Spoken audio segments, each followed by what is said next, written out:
नमस्कार बच्चों, मैं हूं जितेंद्र शर्मा और आज आपके सामने लेकर के उपस्थित हुआ हूं कक्षा 10th की संस्कृत की पुस्तक दूरबा। आज हम दूरबा के चतुर्दश पाठ को यानी कि 14वें पाठ को हम पढ़ने जा रहे हैं, जिसका नाम है समयस्य सदुपयोगः। बच्चों, आपने अभी तक इस चैनल को सब्सक्राइब नहीं किया है तो इसे सब्सक्राइब कीजिए, लाइक कीजिए और अपने दोस्तों तक इसको शेयर अवश्य कर दीजिए। तो हम शुरू करते हैं पाठ को, जिसका नाम है समयस्य सदुपयोगः। बहुभाग्येन मानव जीवनम प्राप्यते।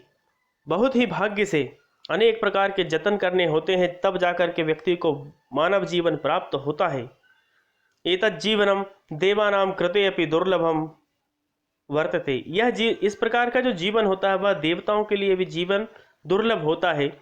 जीवनस्य उन्नत्यै आलस्यं विहाय अहर्निशम उत्तमानि कार्याणि करणीयानि यतो हि विगतः समयः पुनर्न आगच्छति। जीवन में उन्नति के लिए आलस्य को छोड़कर अहर्निशम दिन रात व्यक्ति को उत्तम उत्तम कार्य करने चाहिए, क्योंकि जो समय बीत गया वह वापस लौट करके नहीं आता है। पाठेस्मिन् संवाद माध्यमेन समयस्य महत्वं प्रतिपादितवान्। इस पाठ में संवाद के माध्यम से, आचार्य और छात्र के संवाद के माध्यम से आपको समय का महत्व बतलाया गया है। आचार्य कहते हैं, छात्र मानव जीवनस्य उन्नत्यै अति महत्वपूर्णम किमस्ति। मानव के जीवन की उन्नति के लिए अत्यंत महत्वपूर्ण कार्य क्या है। छात्रों ने उत्तर दिया कि परिश्रम अध्ययनम परोपकारः समयः इत्यादयः। परिश्रम, अध्ययनम, परोपकार, समय इत्यादि मानव जीवन की उन्नति के लिए अत्यंत आवश्यक होते हैं। आचार्य ने कहा, आम मानव जीवनस्य उन्नत्यै विभिन्नानि महत्वपूर्ण अंगानि सन्ति, किंतु तेषु समयस्य सदुपयोगः अर्थात सत्सु कार्येषु उपयोगः महत्वपूर्णः वर्तते। कि मनुष्य की जीवन के उन्नति के लिए विभिन्न प्रकार के महत्वपूर्ण कार्य होते हैं, किंतु उनमें सब में समय से सदुपयोग है अर्थात समय का सदुपयोग, और समय का सदुपयोग अर्थात सत्सु कार्येषु सबके सब अच्छे कार्यों में यदि मनुष्य का अच्छा समय व्यतीत होगा, उसका समय बीतेगा, तभी उस समय का सदुपयोग माना जाता है। तब छात्रों ने कहा, कथम एतत्, कैसा समय, कैसे कैसे कैसे कार्यों में वह समय को व्यतीत कर सकते हैं। तब आचार्य ने उत्तर दिया, समयो ही अन्येषां वस्तूनां अपेक्षया अधिकः महत्वपूर्णः अधिकश्च मूल्यवान वर्तते।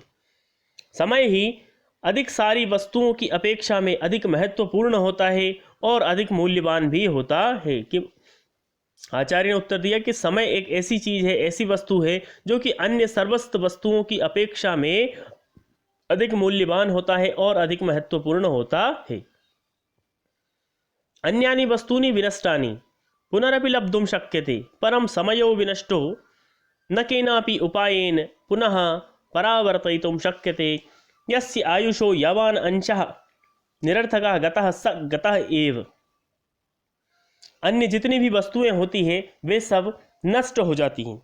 नष्ट होने के बाद पुनरपि लब्धुम शक्यते, फिर से उसको प्राप्त हम कर सकते हैं। परम समयो विनष्टो न केनापि उपायेन पुनः परावर्तयितुम शक्यते, किंतु यदि समय का नाश हो गया, विनष्ट हो गया, तो उसको किसी भी उपाय से हम वापस लेकर के नहीं आ सकते हैं। जिस व्यक्ति की आयुषो यवान, यवान अर्थात जब वह युवा अवस्था में होता है, तो यदि युवा अवस्था का उसका जो अंश होता है, जीवन में युवा अवस्था भी एक अंश होती है, यदि वह अंश निरर्थक बीत जाए तो वह वापस लौट करके नहीं आती। जवानी जो होती है उसकी वापस लौट करके नहीं आती। जना, छात्रा ने कहा, जनाः समयस्य दुरुपयोगम कथम कथम कुर्वन्ति। गुरुजी, हमें बतलाइए कि लोग समय का दुरुपयोग कैसे कैसे करते हैं। आचार्य ने उत्तर दिया, जनाः द्विधा समयस्य दुरुपयोगम कुर्वन्ति, व्यर्थ यापनेन अकार्यकरणेन च। कि लोग दो प्रकार से समय का दुरुपयोग करते हैं, जिनमें से एक है व्यर्थ यापन अर्थात बेकार में समय को गंवाना, और दूसरा अकार्यकरणेन, कोई भी कार्य ना करके, कोई भी कार्य ना करके। दो प्रकार से लोग व्यर्थ समय को गवाते हैं, उसका दुरुपयोग करते हैं। अनेके जनाः किं कुर्वन्ति, कार्य संपादने समर्थाः अपि निरर्थकम समयम यापयन्ति। अनेक लोग ऐसे होते हैं जो कार्य संपादन में समर्थ हैं, अर्थात किसी भी कार्य को करने में सक्षम होते हैं, किंतु फिर भी निरर्थक समय व्यतीत करते हैं, अर्थात कोई भी कार्य ढंग से वो करते नहीं हैं। इतो भ्रमंती ततो भ्रमंती अप्रयोजनम ग्रहे ग्रहे अटंती। यहाँ घूमते हैं वहाँ घूमते रहते हैं, अप्रयोजनम ग्रहे ग्रहे अर्थात बिना कारण के घर घर घूमते रहते हैं।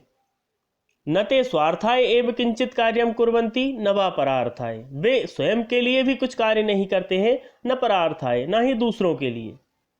जबकि देव दुर्लभम इदम मानव शरीरम लब्ध्वापि ये न अध्ययनम कुर्वन्ति। देव दुर्लभम इदम अर्थात देवताओं के लिए भी जो दुर्लभ है, इस मानव शरीर को पाना देवताओं के लिए भी दुर्लभ है। ऐसे शरीर को पाकर भी यदि वे न अध्ययनम कुर्वन्ति न धर्मम आचरन्ति न धनम उपार्जयन्ति न वा मुक्तये प्रयासम कुर्वन्ति तेषां जन्म निरर्थकम भवति। यदि वह इतने कार्य नहीं करते हैं, मानव शरीर प्राप्त करने के बाद भी यदि वे अध्ययन नहीं करते हैं, ना ही धर्म का आचरण करते हैं, ना ही धन का उपार्जन करते हैं, ना ही अपनी मुक्ति के लिए प्रयास करते हैं, तो तेषां जन्म निरर्थकम भवति। उनका जो जन्म होता है वह निरर्थक ही माना जाता है। तथा इयम कर्म भूमि एतादृशानाम निष्क्रियाणाम भारम बोढुम नेक्षति। और यह जो कर्म भूमि है, यह कर्म भूमि क्या है कि इस प्रकार के निष्क्रिय लोगों का भार ढोने में सक्षम नहीं है। छात्रों ने कहा फिर, आचार्य ये जनाः जीवने समयस्य सदुपयोगम न कुर्वन्ति ते काम क्षतिम अनुभवन्ति। कि आचार्य जो लोग जीवन में समय का सदुपयोग नहीं करते हैं, उनका क्या नुकसान होता है, उनके जीवन में क्या क्षति होती है, यह जरा बताइए। आचार्य ने कहा, ईदृशाः जनाः केभ्यः अपि न रोचन्ते न वा कश्चित् आश्रयम् एव दातुमिच्छति। इस प्रकार के जो लोग होते हैं वह किसी को भी अच्छे नहीं लगते हैं। न रोचन्ते अर्थात अच्छे न लगना, न वा कश्चित आश्रयमेव दातुम, कोई भी व्यक्ति इनके पास बैठना तक नहीं चाहता, कोई इनको आश्रय देना नहीं चाहता। सा यत्रैव गच्छति ततः एव बहिष्क्रियते, वे जहाँ भी जाते हैं वहाँ से भगा दिए जाते हैं, उनका बहिष्कार कर दिया जाता है। सर्वत्र च तिरस्कृतो भवति, हर एक जगह पर उनका तिरस्कार होता है। किमधिकम पितरौ अपि एतादृशम तनयम नाभिनंदत का पुनरन्येषां बंधु बांधवानां वार्ता। इस प्रकार के जब पुत्र या पुत्री होते हैं तो उनको और कोई नहीं, पितरौ माता पिता भी ऐसे पुत्र को ना अभिनंदत, उनको प्रेम नहीं करते हैं, ना ही उनको अच्छे लगते हैं। तो फिर का पुनरन्येषां बंधु बांधवानां वार्ता, फिर हम दूसरे अन्य किसी भाई बंधुओं की तो बात दूर ही है। तब छात्रों ने कहा, आचार्य ये जनाः जीवन समयस्य सदुपयोगम कुर्वन्ति तेषां जीवनम कथम भवति। कि जो लोग जीवन में समय का सदुपयोग करते हैं, तेषां जीवनम कथम भवति, उनका जो जीवन होता है वह कैसा होता है। आचार्य ने उत्तर दिया, ये जनाः कदापि समयस्य दुरुपयोगम न कुर्वन्ति सदैव कार्य संलग्नाः तिष्ठन्ति।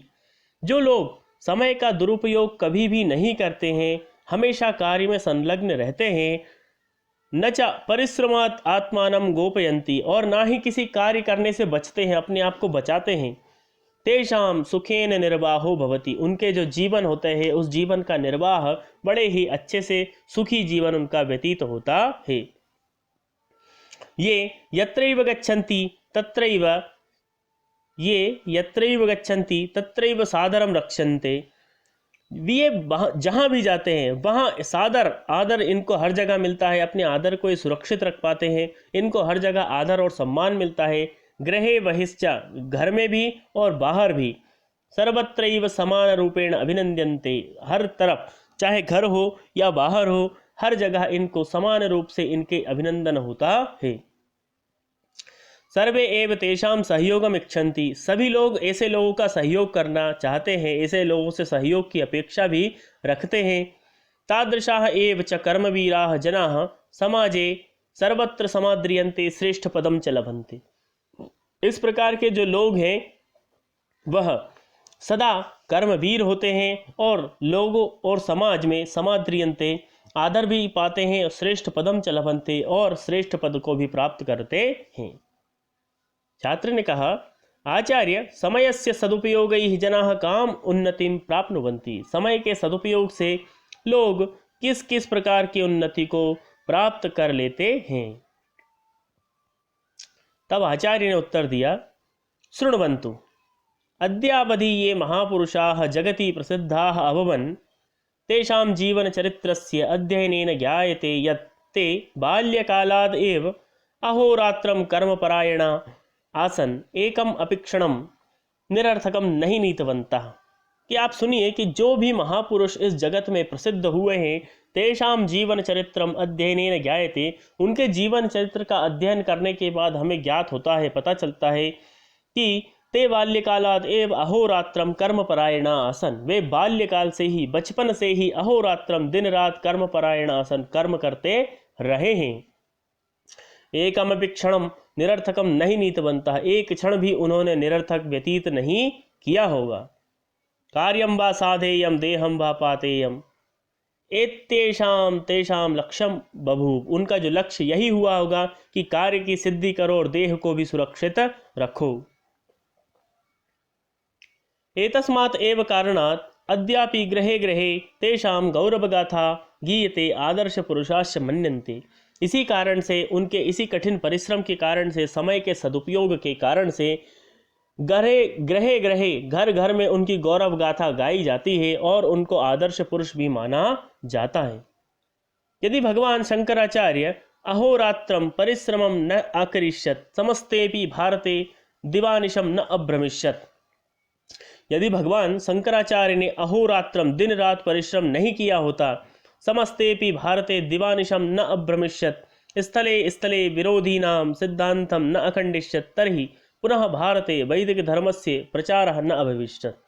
यदि भगवान शंकराचार्य ने दिन रात परिश्रम न किया होता, दिन रात भारत का भ्रमण न किया होता, जहाँ जहाँ भारत के और भारतीय सिद्धांतों का विरोध होता था, उन लोगों का विरोध नहीं किया होता, तो आज पुनः भारत में वैदिक धर्म का प्रचार और प्रसार नहीं हुआ। तो गांधी, सुभाष चंद्र, चंद्रशेखरादयः भारतीयाः कठिन परिश्रमेण समयस्य सदुपयोगं कृत्वा गौरांगजनान् देशात् बहिः कृतवन्तः। कि गांधी जी ने, सुभाष चंद्र बोस, चंद्रशेखर इत्यादि, इनके साथ साथ अनेक प्रकार के ऐसे लोग जो क्रांतिकारी हुए हैं, उन्होंने यदि भारत को आज़ाद कराने के लिए कठिन परिश्रम नहीं किया होता, गौरांगजन यानी अर्थात अंग्रेजों को देश से बाहर न निकाला होता, स्वराज्यम च प्राप्त बनता, और इन सब को निकालने के बाद में, कठिन परिश्रम करने के बाद में उन्होंने स्वराज्य भी प्राप्त किया। तथा ये छात्राः क्षणं क्षणं संयोज्य विद्या अध्ययने समयस्य सदुपयोगं कृतवन्तः ते एव विद्वांसः उच्च नागरिकः अधिकारिणः वा अभवन्। और जो छात्र हर एक क्षण का ध्यान रखते हुए विद्या अध्ययन करते हैं, समय का सदुपयोग करते हैं, ते एव विद्वांसः, वे लोग विद्वान बनते हैं, उच्च नागरिक बनते हैं, अधिकारी भी बनते हैं। छात्रों ने कहा, आचार्य, प्रकृतिरपि किम समयस्य पालनम शिक्षयति, कि क्या प्रकृति भी हमें समय की पालन करने की शिक्षा देती है? आचार्य ने कहा, आम प्रकृतिरपि समयस्य पालनम कार्यपरायणता एव उपदिशति निरंतरम, कि प्रकृति भी हमें निरंतर समय का पालन और कर्तव्य परायणता की शिक्षा देती है। प्रकृतौ यावन्तः पदार्थाः सृष्टाः सन्ति ते सर्वेपि अहोरात्रं कार्य संलग्ना एव दृश्यन्ते, कि प्रकृति के द्वारा जितने भी पदार्थ की सृष्टि में रचना की गई है, वे सभी दिन रात अपने अपने कार्य में संलग्न हमें दिखाई देते हैं। जैसे सूर्य चंद्राद आरभ्य कीट पतंग पिपीलिका पर्यंतम सर्वेपि स्वस्व व्यापारे व्यावृताः विलोक्यन्ते। सूर्य चंद्रमा से लेकर के कीट पतंग, कीड़े, छोटे कीड़े, बड़े कीड़े, चींटियों तक, सभी के सभी जीव जंतु, प्रकृति के पदार्थ जितने भी हैं, वे सब स्वस्व व्यापारे अपने अपने कार्य में निमग्न होते हुए हमें दिखाई देते हैं। अतः प्रकृत्याः अपि इयमेव शिक्षा दीयते यत् नहि केनापि समयस्य अनुपयोगः कर्तव्यः। इसलिए प्रकृति भी हमें यही शिक्षा देती है कि प्रकृति के समय का सदुपयोग करना चाहिए, ना कि उसे व्यर्थ गंवाना चाहिए।